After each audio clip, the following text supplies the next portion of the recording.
This is the Bahamas Tonight, the Northern Edition. Good evening. I'm Sabrina Brown. Thank you for joining us. The monopoly in the mobile phone market is now broken, and that means competition for the Bahamas Telecommunications Company.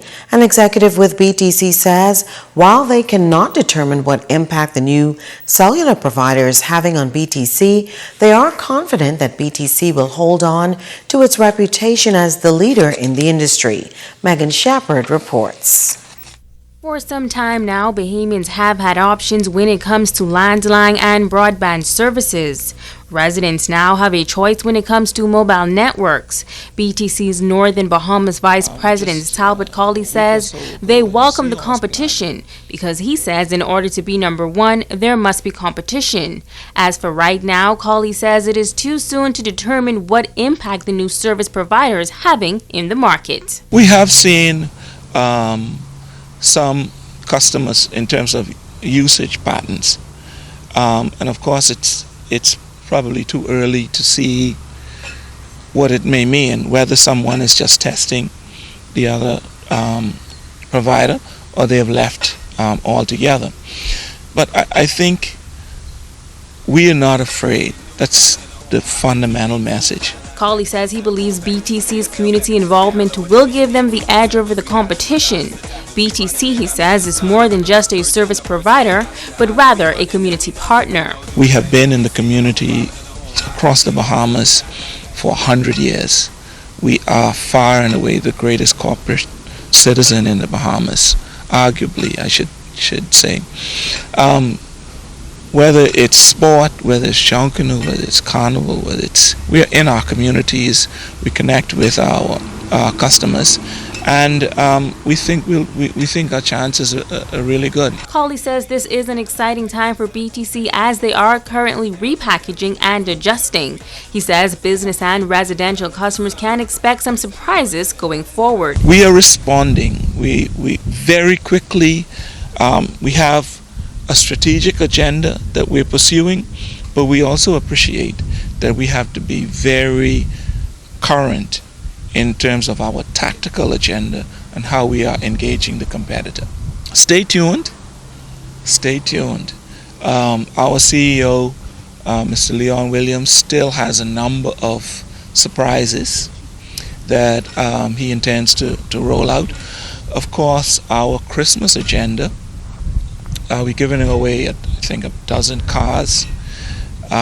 We still have some new features and services that are coming on stream in the next few days, week or so before Christmas.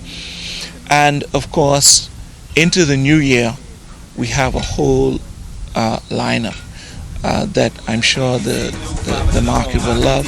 Megan Shepard, ZNS Network News. Thanks, Megan. The public debate continues over the drama unfolding in the Free National Movement. Long Island MP Loretta Butler Turner made history as the first female to be sworn in as opposition leader after she and 6 other MPs moved a vote of no confidence in their party leader, Dr. Hubert Minnis. Tonight, the leader of the United People's Movement is giving his take on this apparent uproar in the Free National Movement Party. Italia Hall has that story. The Member of Parliament for Marco City, Greg Moss, sharing his views on the ongoing battle within the Free National Movement. Moss says he would reserve comments on such issues, but it's the time now for the country to hear forthright comments. The spectacle of having a leader of the opposition who's not a leader of the party is unheard of. This is absolute nonsense. The idea that you can try to overturn the democratic will of a party through the actions of a disgruntled few, though they be in the House, is anything short of democratic. And the idea that other political entities or personalities would go along with that and try to profile themselves to benefit from that is totally misunderstanding the mood of this country. Moss says he believes all persons involved will face some consequences for their actions. If Mrs. Butler Turner names any candidates, which party is she naming them in? Which party does she head? Which party does she represent? See, these are kind of questions that people want to tiptoe around because they offend people, but this is an offense. The idea of fixing this country is what we ought to be about, not the idea of grabbing political power for personal gain. The Member of Parliament says his request and plea to all Bahamians is to go out and register to vote so that your voice can be heard in the 2017 general election. After you've done that, you reserve your space at the voting booth. You reserve your seat around the table. Without that, you don't. Go and register first. Secondly, I ask Bahamians to listen to details. Listen to detailed plans of what the various parties and various personalities are bringing forward. At the end of the day, I say it's a simple choice for the country. Choose between your party and your children. If your party has worked for the good of your children over the last 20 years or so, vote for them. If they are working for the good of the children and you can see that the country is being benefited and advanced under them, vote for them. But if they are not, do not vote against your children. Italia Hall, ZNS Network News. There is increased demand being placed on the Grand Bahama Red Cross Society. For those in need, it is just one of a few organizations they can turn to for assistance. Tonight, Red Cross officials are launching an appeal for public support as they endeavor to continue the mandate. The Bahamas Red Cross Society Grand Bahama Center has seen an increase in persons seeking assistance since the passing of Hurricane Matthew.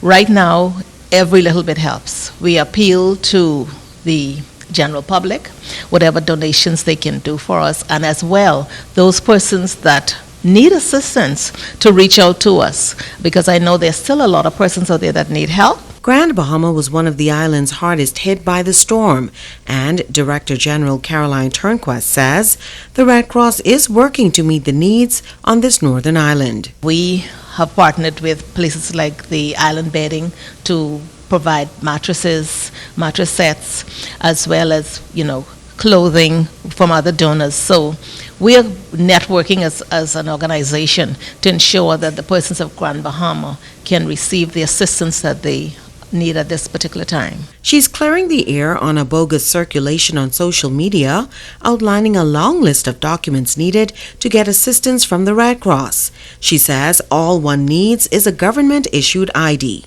We also cater to the most vulnerable among us.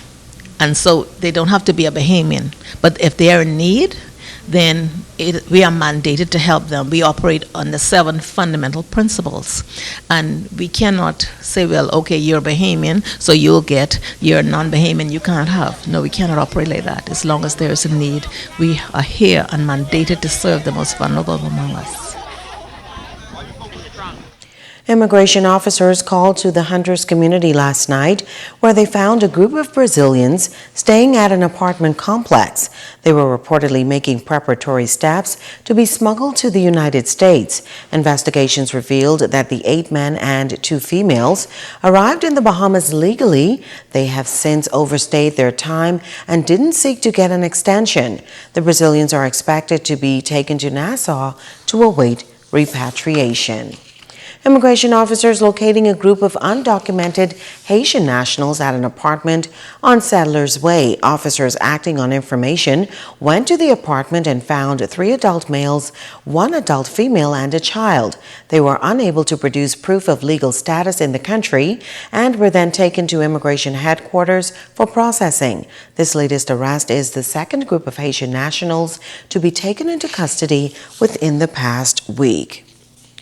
More Cuban migrants ending up here on Grand Bahama. The latest group was brought to Grand Bahama Sunday evening on board the U.S. Coast Guard cutter Kathleen Moore. The 46 Cuban migrants were intercepted in 3 separate rustic vessels in the area of the Key Sal Bank. The migrants claimed that they were hoping to make it to the United States. They have since been flown to the capital to await repatriation. A team of law enforcement officers arresting 16 illegal migrants over in Bimini. Reports say police, immigration, and defense force officers acting on a tip went to a business establishment on Kings Highway in Alistown and discovered 15 migrants, 8 Chinese and 7 Ecuadorians. They were taken into custody. A few hours later, the team arrested a Colombian man in the area of the North Bimini dock. All of the migrants were handed over to immigration authorities. Investigations are continuing. Meanwhile, police in Grand Bahama need your assistance tonight with locating 37-year-old Linda Vilbrun of number 237 Wildcat Avenue, Freeport. Vilbrun was last seen on Sunday in the Pinta Avenue area of South Bahamia. At that time, she was wearing a black blouse and black pants with brown slippers. She is about 5 feet 7 inches tall with dark brown complexion and slim build. If you can help the police and the Vilbrun family with any information on the whereabouts of Linda Vilbrun, you are asked to call the Central Detective Unit at telephone numbers 350-3107 through 12, 911, 919, or call your nearest police station. Stay with us, there's more news after this.